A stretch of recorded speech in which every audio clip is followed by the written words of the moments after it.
இந்த கருமஞ்சள் வயிற்று நீங்கள் சில பொருட்கள், அதாவது ஒரு சின்ன மஞ்சள் துணியில் கருமஞ்சளும் பச்சை கற்பூரமும் ஒரு வெள்ளி மோந்திரமும் அதில் மடித்து நீங்கள் வஸ்திரத்து கூடவே வைக்கலாம். வஸ்திரங்கள் மிகவும் பாதுகாக்கவும் பிறகு உங்களோட துணையாகவே இருக்கும். இந்த மாதிரி கருமஞ்சள் நல்லா காய வைக்கணும். அதை நல்லா இடித்து பசுமம் செய்து, பசுமம்னா கற்பூரம் ஏற்றி நல்லா பொடி பண்ணணும். அது விபூதி மாதிரி ஆயிடும். ஒரு சின்ன பாக்ஸ் எடுத்துக்கங்க.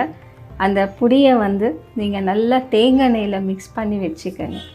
எங்கேயாச்சும் வெளியே போனாலும் அதை நெத்தியில் வச்சுட்டு போனீங்கன்னா நீங்கள் எதிர்பார்க்குற ஒரு நல்ல விஷயங்கள் கூட நொடியில் நடக்கும். கருமஞ்சளை நல்லா நீங்கள் கட் பண்ணிவிட்டு நல்லா சூரிய ஒளியில் காய வச்சுடுங்க. அதை நல்ல ஒரு கற்பூரம் ஏற்றி